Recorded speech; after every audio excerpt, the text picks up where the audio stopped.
All right, folks, now it's all starting to come together. That XRP Go Viral moment that I was warning about. Folks thought that I was just making this thing up, trying to generate some hype and some clickbait. It's all clickbait till it actually gets said on a debate stage in front of the entire nation to see. And that's exactly what happened last night when John Dean took the battle from the XRP Army General to now trying to save this country, taking it to Elizabeth Warren, putting on an absolute clinic in the political debate spectrum when John Dean absolutely dismantled all of the lies, all of the excuses that Elizabeth Warren had for us last night. Absolutely incredible. On top of that, we're looking at the market right now, pumping back above 68,000 for Bitcoin, gold set to go break another all-time high. And at the very same time, we're getting reports from Ripple Swell Conference of them saying that this is the, quote, biggest year for institutional adoption. It's all starting to come together. We're going to put it together for you in today's video. Let's get started right away. I appreciate you for stopping by. If you're new here, make sure you guys have subscribed and hit that notification bell because you're not going to want to miss this update along with what we caught coming the rest of this week, folks. It's going to be a big one. Take a look at it here. Bitcoin back down below 68,000, but we did go up to 68.5 earlier today. 67.8 is where we're sitting at right now. For XRP, it was back above 55 cents earlier today. 54.7 is where we're cooling off right now. But check this out. Gold, 2,691 on the futures. Earlier today, it was back above 2,700. Looking to set another new all-time high for gold. For silver, it was right behind it. Same thing. 31.96. Intraday trading, I should say, was up above 32.25. So we were pushing 32.25 earlier today. Gold, silver up, stock market up, DXY up. Is this the Trump pump? It looks like the market is starting to price in. The betting markets have Trump now with an incredible margin above Kamala. We'll see what happens there, but I'm trying to find a reason why the market should be pumping right now. And the two things that I come up with are the expectations that the Fed is still going to be able to stick a soft landing. Everything's going to be okay. Rate cuts are going to save the day. And then the second thing is that the expectations of a Trump victory is starting to lead markets back up again as well. Now, in particular for crypto as well, because we know it's very clear. Kamala says, trust me, bro. Trump says, I'm going to fire Gary Gensler and we're going to be the leaders in this technology. I believe that's what's moving crypto, along with the broader expectations of Fed rate cuts saving the day. The problem, and why I still remained vigilant, why I still remain hedged, why I still have cash and liquidity ready to deploy, is because I don't think that we're pricing in World War III. With Israel's Iran attack plan ready and reportedly will happen before the U.S. election, this is something that we're going to have to watch very, very closely. Now, moving on over to cryptocurrency, I want to get right on into it because there's a lot to cover here. Gary Gensler must be held accountable. I agree, Representative Mike Flood. Let's actually get something done, though, besides write another letter. So last month, I joined colleagues in urging the SEC to rescind SAB 121 after the Biden-Harris administration vetoed bipartisan consensus against it. We need innovation, not rogue regulators. Hashtag fire Gary Gensler. We agree. And Fred Rispoli gives him a couple little tips here. You know, if you just subpoena him and he doesn't comply, you can hold him in contempt of Congress and jail him. That would be holding him accountable and is something you could personally do, like right now. Like writing a subpoena is literally the same as writing a letter. And just like with Elizabeth Warren last night, we don't want the excuses. I'm tired of the excuses from Democrats and Republicans alike trying to give me reasons why we can't hold Gary Gensler accountable. No, in the time it takes you to write a letter and the time it takes you to go on, go on mainstream news and pretend and give a, soundbite talking piece, in the same amount of time, you could just be issuing a subpoena to Gary Gensler right now. We don't need to talk about it. We don't need to go on CNN. We don't need to go on and talk on it on Twitter. We just need to write the subpoena. Just issue it right away. Now, John Dean absolutely killed it last night in the XRP Go Viral moment that I titled this episode tonight. This is what it's all about right here. Mario Nafal, massive following. How many followers is Mario up to now? 1.7 million followers, right? Massive platform. And what's he doing? He's clipping up sound bites here from the Deaton speech. This one right here at 259,000 views. Now you move on over to this post. How many views does he have on this one? 297,000. Move on over to this post. What does he have? 118,000. I mean, just one clip after another here, 178,000. That's the point. That's why I titled this XRP Go Viral moment. And I was specifically pointing to John Dean taking on Elizabeth Warren. This is a political race that doesn't just impact Massachusetts. It's going to be watched really worldwide. In fact, on last night's live show, we had people, tuning in from across the world. And I was reading the comments. We had people from across the world supporting John Dean because, investors outside the U.S., they're tired of having to wait for the U.S. to get their act together. One of the biggest people standing in the way of that has, of course, been Elizabeth Warren. John Dean putting on an absolute clinic. And this right here was one of the two big bombshells that John Dean dropped. And I did not expect him to go here. I'm so glad he did. It was so refreshing. Right here, this is the one that Mario shared. Warren ignored Epstein victims to focus on crypto. And it's so true. It was such a good point. Landed so well. Senator Warren questioned the CEO of JP Morgan Chase, but failed to ask about their $290 million settlement over Jeffrey Epstein's child trafficking. Instead, she focused on crypto. Why? Because it involves her donors, a former Democrat president, and people she knows. Uh-oh. Now, if you watched the live show last night, I was going, shh. John Dean, shh. We better be careful here. Gonna get us in trouble. But this is what we need. This is the point. We need to be past the point of all of this. We can't talk about this. We can't press Elizabeth Warren and others on this issue because Elizabeth Warren, and I was waiting for John to come back. She pretended like she presses against these banksters, JP Morgan. She pretends like she cares about women. But when she had an opportunity, what does she focus on? JP Morgan collecting too much on overdraft fees, and they made $1 billion on overdraft fees. Who gives, okay, yeah, that's a problem, but let's get to the real issue. You want to be the champion of women. How about the victims of this case? Oh, you don't want to go there, do you? John Dean dropping an absolute bombshell. And this led us right up into the next one that he dropped, which was the XRP lawsuit as well. Take a listen in, folks. This is incredible. I can't help it. Let me finish, please. Let me finish. I can't help it when she goes to ban an entire industry that they're motivated against her because they see a viable candidate. But listen, the rules are already there. Senator Warren, you notice she didn't answer the question about those rape victims. You can't call yourself a absolute warrior for women if you only select the women you're willing to protect. I really don't understand this charge, and I don't know what you're talking about here. I have pushed on the banks and tried to get more regulation over the banks and tried to hold the banks accountable every single time they step out of line. Now, I get it. They're big and they're powerful. Of course, I don't take my money from the banking industry. I take my money from the people who want to support this campaign. What I don't hear you talking about is what exactly do the crypto folks expect to get by funding 90% You want to know of your something? campaign? Everyone out there, I sued the government because the SEC had done something really bad to small retail investors, and a lifelong Democratic judge agreed with me. I did it all pro bono, and this token XRP was called legal because of my work. I won Lawyer of the Year, Consumer Advocate of the Year, Defender of Freedom Award because I did it for free. And guess what? Last week, that crypto billionaire that she's talking about that has supported me just donated millions of this XRP token to Vice President Harris' campaign. If I didn't do what I did, sue the SEC on behalf of small retail investors, that donation to your candidate of choice, Senator, would not have happened. So, Madam Vice President, if you're watching, you're welcome. I would. Now, whoever clipped up that piece there at the end there was pretty funny as well. But folks, that's how you drop a bomb. That's how you drop a couple bombs.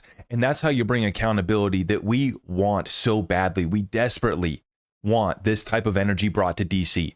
It's not just John Dean taking out Elizabeth Warren. We need more politicians. And that's the thing. John Dean's not a politician, which is why he's willing to go there, why he's willing to bring accountability to DC, why he's willing to press Elizabeth Warren. I didn't think that he was going to go there as far as calling her out on that with JP Morgan. But that's who I want going to DC. Somebody who's not afraid to take on the banks. And that's the difference. And that's why I love John Dean and so many of these other guys and gals who have been serving their country for their whole entire life. And they get to a point now where they're literally willing to put their life on the line. Many people aren't willing to go this far because they know what the banks are willing to do. They know what these folks that are serving this real evil agenda to strip out the opportunity in America, they know what they're willing to do. Right? It's not just suing you. It's not just some legal stuff. It's not just tripping you up. It's here and there. They take you out for going against the banksters and calling it out like John Dean just did. You get taken out, right? And so John Dean absolutely killed it last night, blew my expectations out, knocked it out of the park, dropped massive bombshells. And as you're seeing right here, these are all going viral. These are all viral moments.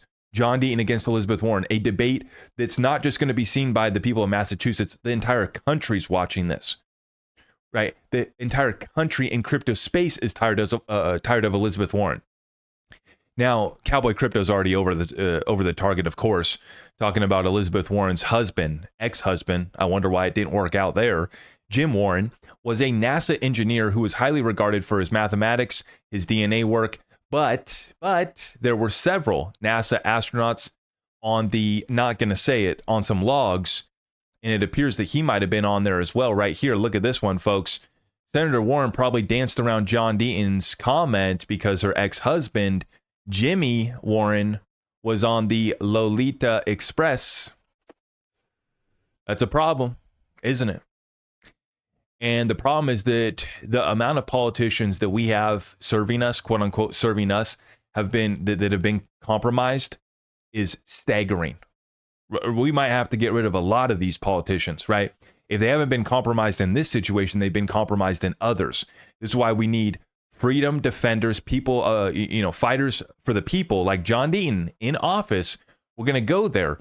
And I've been saying this, as soon as Massachusetts voters can find out about John Dean, they're going to fall in love. There's a reason why Elizabeth Warren doesn't want to do more than 2 debates with John Dean. And she wants to be a champion of women, but she doesn't want to debate on single issue debates like abortion, right? She's scared. She's scared as hell. And she's jealous of the crypto voters and the crypto money that's turning out in these election cycles. It has them in full panic mode. They're in full panic over the crypto donations. You got big hitters showing up with big money, and they're absolutely scared of it, and they're jealous of it.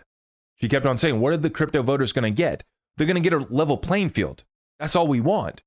The ROI is a level playing field. The ability to transact sound money freely is all we want. In digital form, in precious metal form, let us transact it freely, please, and get the hell out of our way so we can go save our country and get something actually done. Unlike you bureaucrats and politicians that just talk all damn day. Now, speaking of getting something done, Ripple Swell Conference is it's just one big hitter after another coming on stage, talking about their partnership with Ripple, talking about the developments in this ecosystem. And we got none other here than the former chair of the FDIC and the founding chair of the Systemic Risk Council, expressing optimism about blockchain despite hurdles in the U.S. with Monica Long. This is Sheila Bayer. Once again, Max Avery on top of it. Thank you for sharing this, Max. The point that I wanted to make here, though, she notes how digital asset risk mirrors those of traditional finance. So basically, there's just as much risk in crypto as there is in traditional finance.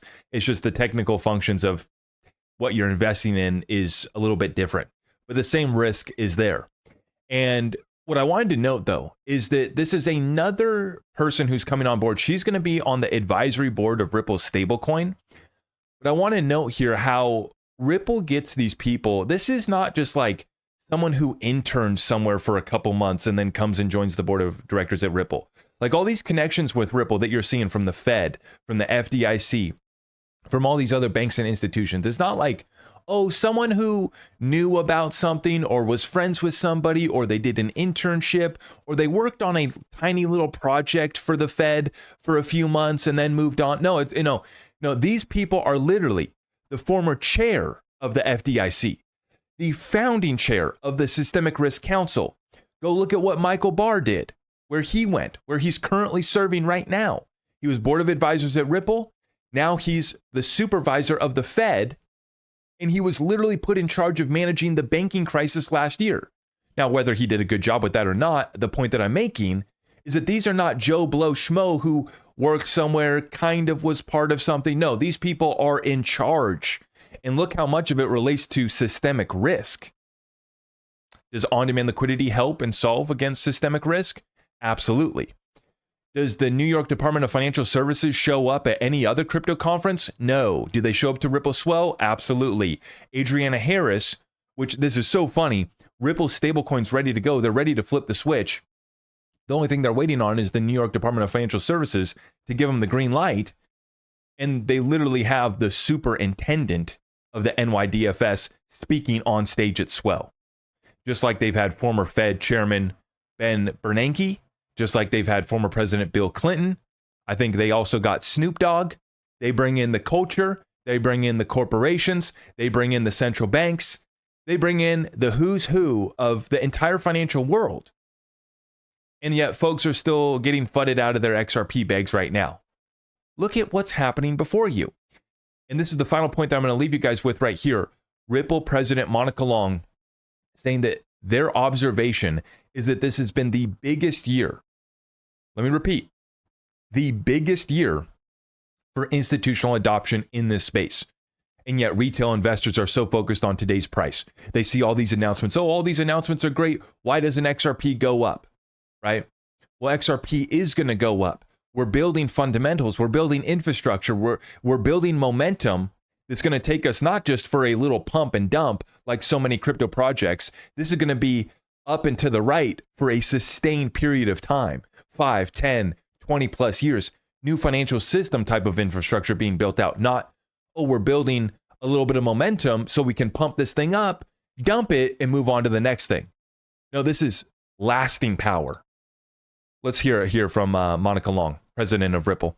In our industry, we think the headline of 2024, it has been the biggest year of institutional adoption for digital assets and blockchain that we've seen to date. And we think this has been driven by 3 trends. Momentum for global regulatory clarity, crypto getting validation from Wall Street as a bona fide asset class, tokenization of real-world assets. And we think this is just the tip of the iceberg. We know from working with financial institutions for many years that what they want is a one-stop shop that provides secure and compliant digital asset infrastructure. And that's what we do. So instead of crying about today's price, maybe, well, it's the biggest year for institutional adoption, it should be our biggest year for accumulation, right?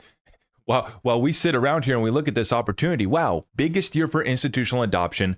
You go through all the other points that add to our XRP thesis.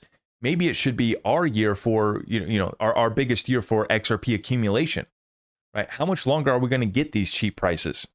You guys let me know what you think about this XRP Go Viral moment. We got Bitcoin moving back up. It looks like we got a little bit of an election Trump pump underway. We warned about both these, the XRP Go Viral moment, the Trump pump, but we're also warning about some other catalysts as well that we got to watch out for. In the meantime, the momentum is building. XRP is there. Still here, 10 plus years later, they can't get rid of us. And now we're tracking the largest and biggest year for institutional adoption. I think I know what I'm going to be doing. You guys let me know in the comments down below. And if you appreciate our content, make sure you smack that thumbs up for me on the way out. Greatly appreciate that. Everything else is at zachrector.com, or I also got quick links down below in the description of this video. I appreciate you for stopping by. We'll see you in the next one. God bless you all. I am your host, Zach Rector. I really appreciate all of the love and support. If you want to support the channel, just remember that you can start by smashing that thumbs up for me, sharing this content far and wide, and everything else is at my website.